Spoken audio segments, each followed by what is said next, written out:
Android provides a class called Gesture Detector that applications can use to recognize common touch gestures. This class can recognize gestures such as a confirmed single tap, a double tap, which is essentially two single taps in rapid succession, and a fling, which is a press followed by a drag and release motion that has a reasonably high velocity. To use a gesture detector, your activity will have to create an instance of the gesture detector class and will have to give it an object that implements the gesture detector.onGestureListener interface. And then the activity will need to override its onTouchEvent method, which is the method that gets called when the activity receives a touch event. And this method will then delegate the motion event to the gesture detector's onTouchEvent method. Let's look at an example application that uses a gesture detector to recognize a fling gesture.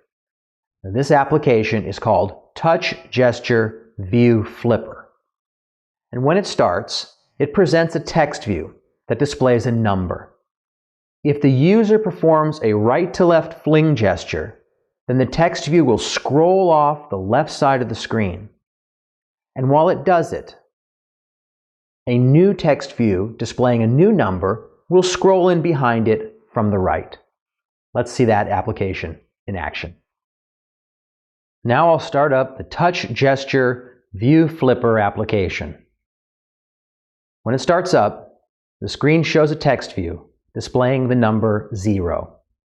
Now, if I perform a fling gesture, that is, if I press and hold the view, and then quickly swipe towards the left side of the screen, and finally lift my finger off the screen, then we'll see the animation that I mentioned earlier. Let me do that now.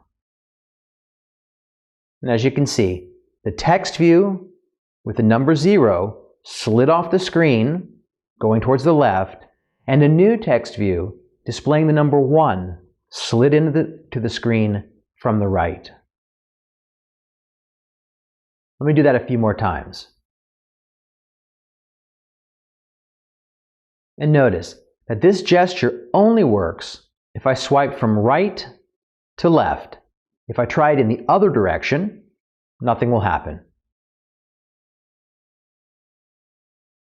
Let's take a look at the source code for this application. So here's the application open in the IDE. Now I'll open the main activity. First of all, this application uses the View Flipper class to handle the animations. Now I won't go into that much here, but feel free to study the code after we finish this segment. For now, let's focus on how this application detects the fling gesture. So in onCreate, you can see that the code creates a new gesture detector. And in the constructor for this object, the code passes in a new simple onGestureListener. And this object defines an onFling method. When the gesture detector detects a fling gesture, this method will be called. And we'll come back to this method in a few seconds. Right now, let's look at the onTouchEvent method for this activity. This method gets called when a touch event occurs and no view in the activity handles it. When this method is called, it will simply delegate the call to the gesture detector.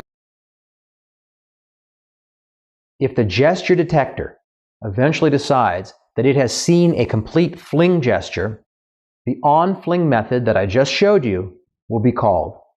And this onFling method receives a parameter. In this case, it's called velocity x, that tells how fast and in which direction the swipe gesture was performed. In this example, if the swipe was moving from right to left at a speed of more than 10 pixels per second, then the code invokes a method called switchLayoutState2, which causes the animation of the text views to start. If the velocity does not meet that criteria, For instance, if it's a slow drag instead of a fling, or if it's traveling in the wrong direction, left to right instead of right to left, then the fling gesture is ignored. To recognize more complex gestures, you can use Android's Gesture Builder application to create and then save custom gestures. And this application comes bundled with the SDK. At runtime, you can use the Gesture Libraries class to load your custom gestures and to recognize when a user performs one of those gestures. To make this work, you include a gesture overlay view in your application. And this view essentially intercepts user gestures. And then it invokes your application code to handle those gestures. Here's a screenshot of the Gesture Builder application. As you can see, I've created 4 custom gestures. Next, which is a horizontal swipe from left to right. No, which looks a bit like an X that you make using a single stroke. Prev, or previous, which is a horizontal swipe from right to left. And yes, which looks like a check mark.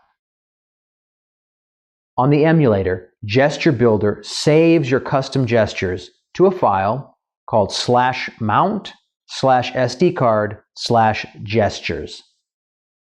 To use these gestures, you'll need to copy this file into your application's res/raw directory. Let's look at the Touch Gestures application. This application displays a small view with a candidate color for the entire application's background. The background color for the whole application is initially set to gray, and the user can use these 4 custom gestures that I showed earlier to interact with this application. For example, if the user performs the next gesture, the background color will cycle forward. If the user performs the previous gesture, the background color cycles back.